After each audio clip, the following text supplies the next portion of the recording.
The Digha Nikaya. Collection of Long Discourses. Maha-parinibbāna Sutta. Last Days of the Buddha. Part 1. In Magadha. Thus have I heard. Once the Blessed One dwelt at Rajagaha, on the hill called Vulture's Peak. At that time the king of Magadha, Ajatashatru, son of the Vidai queen, desired to wage war against the Vajis. He spoke in this fashion: these Vajis, powerful and glorious as they are, I shall annihilate them, I shall make them perish, I shall utterly destroy them. And Ajatashatru, the king of Magadha, addressed his chief minister, the Brahmin Vasakara, saying, "Come, Brahmin, go to the Blessed One, pay homage in my name at his feet, wish him good health, strength, ease, vigor, and comfort, and speak thus: O Lord, Ajatashatru, the king of Magadha, desires to wage war against the Vajis. He has spoken in this fashion: these Vajis, powerful and glorious as they are, I shall annihilate them, I shall make them perish, I shall utterly destroy them. And whatever the Blessed One should answer you, keep it well in mind and inform me, for Tathagatas do not speak falsely." "Very well, sire," said the Brahmin Vasakara in assent to Ajatashatru, king of Magadha. And he ordered a large number of magnificent carriages to be made ready, mounted one himself, and accompanied by the rest, drove out to Rajagaha towards Vulture's Peak. He went by carriage as far as the carriage could go, then dismounting, he approached the Blessed One on foot. After exchanging courteous greetings with the Blessed One, together with many pleasant words, he sat down at one side and addressed the Blessed One thus: "Venerable Gautama, Ajatashatru, the king of Magadha, pays homage at the feet of the Venerable Gautama and wishes him good health, strength, ease, vigor, and comfort. He desires to wage war against the Vajis, and he has spoken in this fashion: these Vajis, powerful and glorious as they are, I shall annihilate them, I shall make them perish, I shall utterly destroy them." Conditions of a nation's welfare. At that time the Venerable Ananda was standing behind the Blessed One, fanning him, and the Blessed One addressed the Venerable Ananda thus: "What have you heard, Ananda? Do the Vajis have frequent gatherings, and are their meetings well attended?" "I have heard, Lord, that this is so. So long, Ananda, as this is the case, the growth of the Vajis is to be expected, not their decline." "What have you heard, Ananda? Do the Vajis assemble and disperse peacefully and attend to their affairs in concord?" "I have heard, Lord, that they do." "So long, Ananda, as this is the case, the growth of the Vajis is to be expected, not their decline." "What have you heard, Ananda? Do the Vajis neither enact new decrees nor abolish existing ones, but proceed in accordance with their ancient constitutions?" "I have heard, Lord, that they do." "So long, Ananda, as this is the case, the growth of the Vajis is to be expected, not their decline." "What have you heard, Ananda? Do the Vajis show respect, honor, esteem, and veneration towards their elders and think it worthwhile to listen to them?" "I have heard, Lord, that they do." "So long, Ananda, as this is the case, the growth of the Vajis is to be expected, not their decline." "What have you heard, Ananda? Do the Vajis refrain from abducting women and maidens of good families and from detaining them?" "I have heard, Lord, that they refrain from doing so." "So long, Ananda, as this is the case, the growth of the Vajis is to be expected, not their decline." "What have you heard, Ananda? Do the Vajis show respect, honor, esteem, and veneration towards their shrines, both those within the city and those outside it, and do not deprive them of the due offerings as given and made to them formerly?" "I have heard, Lord, that they do venerate their shrines, and that they do not deprive them of their offerings." "So long, Ananda, as this is the case, the growth of the Vajis is to be expected, not their decline." "What have you heard, Ananda?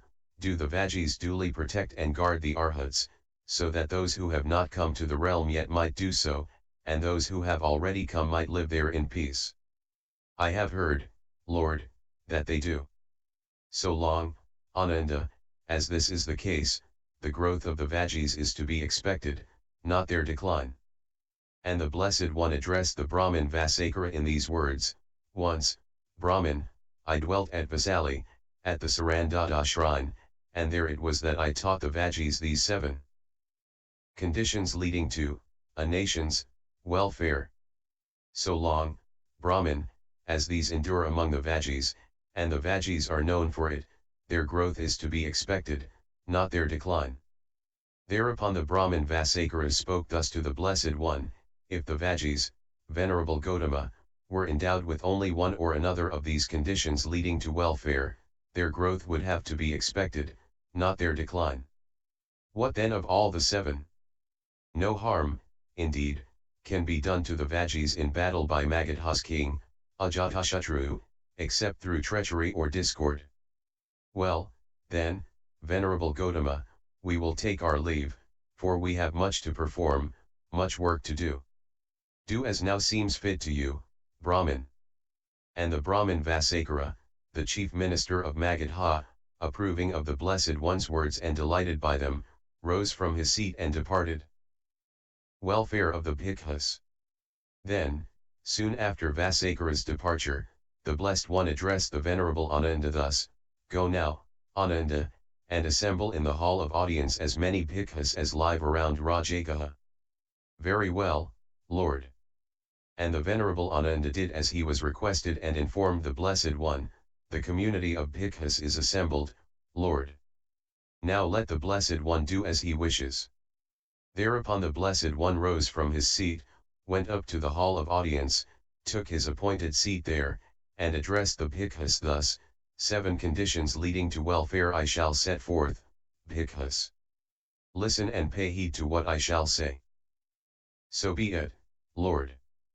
The growth of the Bhikkhus is to be expected, not their decline, Bhikkhus, so long as they assemble frequently and in large numbers, meet and disperse peacefully and attend to the affairs of the Sangha in concord, so long as they appoint no new rules, and do not abolish the existing ones, but proceed in accordance with the code of training, Vinaya, laid down, so long as they show respect, honor, esteem, and veneration towards the elder Bhikkhus, those of long standing, long gone forth, the fathers and leaders of the Sangha, and think it worthwhile to listen to them, so long as they do not come under the power of the craving that leads to fresh becoming, so long as they cherish the forest depths for their dwellings, so long as they establish themselves in mindfulness, so that virtuous brethren of the order who have not come yet might do so, and those already come might live in peace, so long, Bhikkhus, as these 7 conditions leading to welfare endure. Among the Bhikkhus, and the Bhikkhus are known for it, their growth is to be expected, not their decline. 7 further conditions leading to welfare I shall set forth, Bhikkhus. Listen and pay heed to what I shall say. So be it, Lord. The growth of the Bhikkhus is to be expected, not their decline, Bhikkhus, so long as they do not delight in, are not pleased with, and are not fond of activities, talk, sleep, and company, so long as they do not harbor, do not come under the spell of evil desires, have no bad friends, associates, or companions, and so long as they do not stop halfway on account of some trifling achievement. So long, Bhikkhus, as these 7 conditions leading to welfare endure among the Bhikkhus, and the Bhikkhus are known for it, their growth is to be expected, not their decline. 7 good qualities. 7 further conditions leading to welfare I shall set forth, Bhikkhus. Listen and pay heed to what I shall say. So be it, Lord. The growth of the Bhikkhus is to be expected, not their decline, Bhikkhus, so long as they shall have faith, so long as they have moral shame and fear of misconduct, are proficient in learning, resolute, mindful, and wise. So long, Bhikkhus, as these 7 conditions leading to welfare endure among the Bhikkhus, and the Bhikkhus are known for it, their growth is to be expected, not their decline. 7 factors of enlightenment. 7 further conditions leading to welfare I shall set forth, Bhikkhus. Listen and pay heed to what I shall say. So be it, Lord. The growth of the bhikkhus is to be expected, not their decline, bhikkhus, so long as they cultivate the 7 factors of enlightenment, that is, mindfulness, investigation into phenomena, energy, bliss, tranquility, concentration, and equanimity. So long, bhikkhus, as these 7 conditions leading to welfare endure among the bhikkhus, and the bhikkhus are known for it, their growth is to be expected, not their decline. 7 perceptions. 7 further conditions leading to welfare I shall set forth, bhikkhus. Listen and pay heed to what I shall say. So be it, Lord. The growth of the bhikkhus is to be expected, not their decline, bhikkhus, so long as they cultivate the perception of impermanence, of egolessness, of the body's impurity, of the body's wretchedness, of relinquishment, of dispassion, and of cessation. So long, bhikkhus, as these 7 conditions leading to welfare endure among the bhikkhus, and the bhikkhus are known for it, their growth is to be expected, not their decline. 6 conditions to be remembered. 6 further conditions leading to welfare I shall set forth, bhikkhus. Listen and pay heed to what I shall say. So be it, Lord.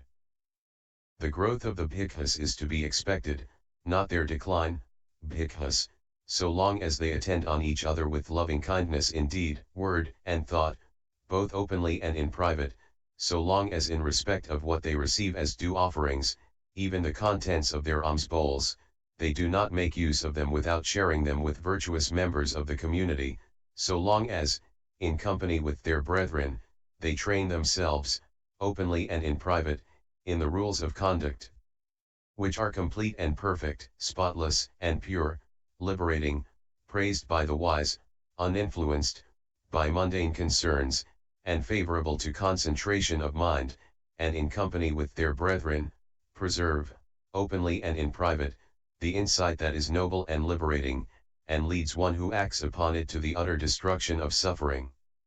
So long, bhikkhus, as these 6 conditions leading to welfare endure among the bhikkhus, and the bhikkhus are known for it, their growth is to be expected, not their decline.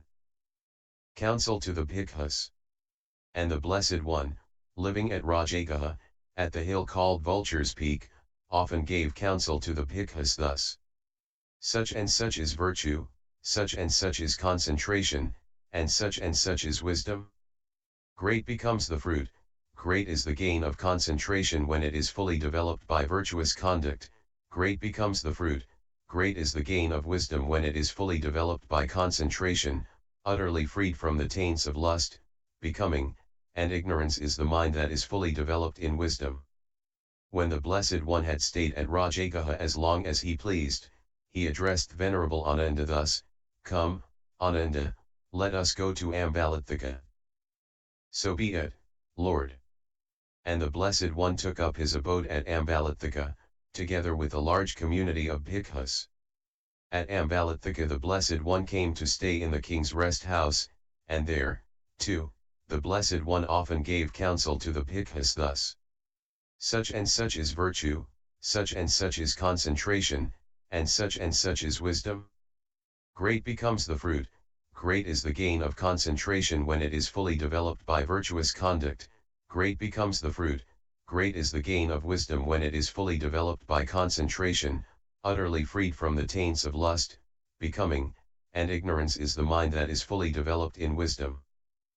When the Blessed One had stayed at Ambalatthika as long as he pleased, had dressed the Venerable Ananda thus, Come, Ananda, let us go to Nalanda. So be it, Lord. And the Blessed One took up his abode at Nalanda together with a large community of bhikkhus, and came to stay in the mango grove of Pavarika. Shariputra's lions roar. Then the Venerable Shariputra went to the Blessed One, respectfully greeted him, sat down at one side, and spoke thus to him. This faith, Lord, I have in the Blessed One, that there has not been, there will not be, nor is there now, another recluse or Brahmin more exalted in enlightenment than the Blessed One. Lofty indeed is this speech of yours, Shariputra, and lordly. A bold utterance, a veritable sounding of the lion's roar. But how is this, Shariputra? Those arhats, fully enlightened ones of the past, do you have direct personal knowledge of all those blessed ones, as to their virtue, their meditation, their wisdom, their abiding, and their emancipation? Not so, Lord. Then how is this, Shariputra? Those arhats, fully enlightened ones of the future, do you have direct personal knowledge of all those blessed ones, as to their virtue, their meditation, their wisdom, their abiding, and their emancipation? Not so, Lord. Then how is this, Shariputra? Of me, who am at present the Arhat, the fully enlightened one, do you have direct personal knowledge as to my virtue, my meditation, my wisdom, my abiding, and my emancipation?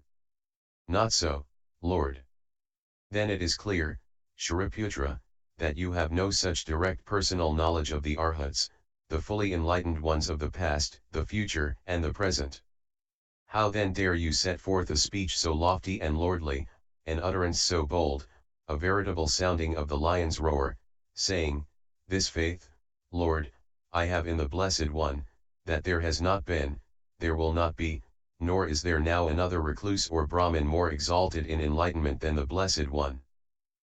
No such direct personal knowledge, indeed, is mine, Lord, of the Arhats, the fully enlightened ones of the past, the future, and the present, and yet I have come to know the lawfulness of the Dhamma.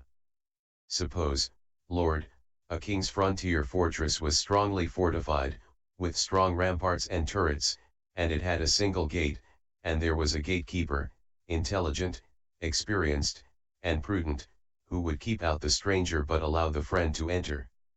As he patrols the path that leads all around the fortress, he does not perceive a hole or fissure in the ramparts even big enough to allow a cat to slip through. So he comes to the conclusion, whatever grosser living things are to enter or leave the city, they will all have to do so just by this gate. In the same way, Lord, I have come to know the lawfulness of the Dhamma. For, Lord, all the blessed ones, Arhats, fully enlightened ones of the past had abandoned the 5 hindrances, the mental defilements that weaken wisdom, had well established their minds in the 4 foundations of mindfulness, had duly cultivated the 7 factors of enlightenment, and were fully enlightened in unsurpassed, supreme enlightenment. And, Lord, all the blessed ones, Arhats, fully enlightened ones of the future will abandon the 5 hindrances, the mental defilements that weaken wisdom, will well establish their minds in the 4 foundations of mindfulness, will duly cultivate the 7 factors of enlightenment, and will be fully enlightened in unsurpassed, supreme enlightenment. And the Blessed One too, Lord, being at present the Arhat, the fully enlightened one, has abandoned the 5 hindrances, the mental defilements that weaken wisdom, has well established his mind in the 4 foundations of mindfulness, has duly cultivated the 7 factors of enlightenment, and is fully enlightened in unsurpassed, supreme enlightenment. And also in Nalanda, in the mango grove of Pavarika, the Blessed One often gave counsel to the Bhikkhus thus. Such and such is virtue, such and such is concentration, and such is wisdom. Great becomes the fruit, great is the gain of concentration when it is fully developed by virtuous conduct, great becomes the fruit, great is the gain of wisdom when it is fully developed by concentration, utterly freed from the taints of lust, becoming, and ignorance is the mind that is fully developed in wisdom. When the Blessed One had stayed at Nalanda as long as he pleased, he addressed the Venerable Ananda thus. Come, Ananda, let us go to Patalagama. So be it, Lord. And the Blessed One took up his abode at Patalagama together with a large community of bhikkhus. Then the devotees of Patalagama came to know, the Blessed One, they say, has arrived at Patalagama. And they approached the Blessed One, respectfully greeted him, sat down at one side, and addressed him thus, May the Blessed One, Lord, kindly visit our council hall. And the Blessed One consented by his silence. Knowing the Blessed One's consent, the devotees of Patalagama rose from their seats, respectfully saluted him, and keeping their right sides towards him, departed for the council hall. Then they prepared the council hall by covering the floor all over, arranging seats and water, and setting out an oil lamp. Having done this, they returned to the Blessed One, respectfully greeted him, and standing at one side, announced, "Lord, the council hall is ready, with the floor covered all over, seats and water prepared, and an oil lamp has been set out. Let the Blessed One come, Lord, at his convenience." And the Blessed One got ready, and taking his bowl and robe, went to the council hall together with the company of bhikkhus. After rinsing his feet, the Blessed One entered the council hall and took his seat close to the middle pillar, facing east. The community of bhikkhus, after rinsing their feet, also entered the council hall and took seats near the western wall, facing east, so that the Blessed One was before them. And the devotees of Patalagama, after rinsing their feet and entering the council hall, sat down near the eastern wall, facing west, so that the Blessed One was in front of them. The fruits of an immoral and a moral life. Thereupon the Blessed One addressed the devotees of Patalagama thus: "The immoral man, householders, by falling away from virtue, encounters 5 perils: great loss of wealth through heedlessness, an evil reputation, a timid and troubled demeanor in every society, be it that of nobles, Brahmins, householders, or ascetics, death in bewilderment, and, at the breaking up of the body after death, rebirth in a realm of misery, in an unhappy state, in the nether world, in hell. 5 blessings, householders, accrue to the righteous man through his practice of virtue: great increase of wealth through his diligence, a favorable reputation, a confident deportment, without timidity, in every society, be it that of nobles, Brahmins, householders, or ascetics, a serene death, and, at the breaking up of the body after death, rebirth in a happy state, in a heavenly world." And the Blessed One spent much of the night instructing the devotees of Patalagama in the Dhamma, rousing, edifying, and gladdening them, after which he dismissed them, saying, "The night is far advanced, householders. You may go at your convenience." "So be it, Lord."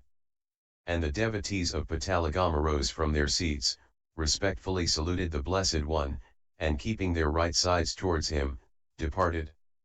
And the Blessed One, soon after their departure, retired into privacy. At that time Sunita and Vasakara, the chief ministers of Magadha, were building a fortress at Patalagama in defense against the Vajis. And deities in large numbers, counted in thousands, had taken possession of sites at Patalagama. In the region where deities of great power prevailed, officials of great power were bent on constructing edifices, and where deities of medium power and lesser power prevailed, officials of medium and lesser power were bent on constructing edifices.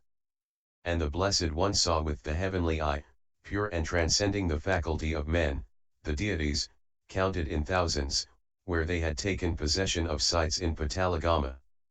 And rising before the night was spent, towards dawn, the Blessed One addressed the Venerable Ananda thus: "Who is it, Ananda, that is erecting a city at Patalagama?" "Sunita and Vasakara, Lord, the chief ministers of Magadha, are building a fortress at Patalagama, in defense against the Vajis." It is, Ananda, as if Sunita and Vasakara had taken counsel with the gods of the 33. For I beheld, Ananda, with the heavenly eye, pure and transcending the faculty of men, a large number of deities, counted in thousands, that have taken possession of sites at Patalagama. In the region where deities of great power prevail, officials of great power are bent on constructing edifices, and where deities of medium and lesser power prevail, officials of medium and lesser power are bent on constructing edifices. Truly, Ananda, as far as the Aryan race extends and trade routes spread, this will be the foremost city, Paṭṭhapāda, a trade center. But Paṭṭhapāda, Ananda, will be assailed by 3 perils: fire, water, and dissension. Then Sunita and Vasakara went to the Blessed One, and after courteous greeting to the Blessed One, and exchanging many pleasant words, they stood at one side and addressed him thus: "May the Venerable Gotama please accept our invitation for tomorrow's meal, together with the community of bhikkhus." And the Blessed One consented by his silence. Knowing the Blessed One's consent, Sunita and Vasakara departed for their own abodes, where they had choice food, hard and soft, prepared. And when it was time, they announced to the Blessed One, "It is time, Venerable Gotama, the meal is ready." Thereupon the Blessed One got ready in the forenoon, and taking bowl and robe, he went together with the community of bhikkhus to the abode of Sunita and Vasakara, where he took the seat prepared for him. And Sunita and Vasakara themselves attended on the community of bhikkhus headed by the Buddha, and served them with choice food, hard and soft. When the Blessed One had finished his meal and had removed his hand from the bowl, they took low seats and sat down at one side. And the Blessed One thanked them with these stanzas: "Wherever he may dwell, the prudent man ministers to the chaste and virtuous, and having to these worthy ones made gifts, he shares his merits with the local devas. And so revered, they honor him in turn, are gracious to him even as a mother is towards her only son. And he who thus enjoys the devas' grace, and is by them beloved, good fortune sees." After this, the Blessed One rose from his seat and departed, crossing the Ganges.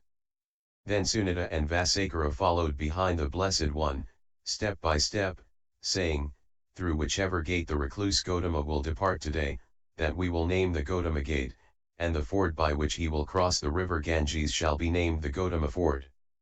And so it came to pass, where the gate was concerned. But when the Blessed One came to the river Ganges, it was full to the brim, so that crows could drink from it. And some people went in search of a boat or float, while others tied up a raft, because they desired to get across. But the Blessed One, as quickly as a strong man might stretch out his bent arm or draw in his outstretched arm, vanished from this side of the river Ganges, and came to stand on the yonder side. And the Blessed One saw the people who desired to cross searching for a boat or float, while others were binding rafts. And then the Blessed One, seeing them thus, gave forth the solemn utterance: "They who have bridged the ocean vast, leaving the lowlands far behind, while others still their frail rafts bind, are saved by wisdom unsurpassed." Part 2, continued.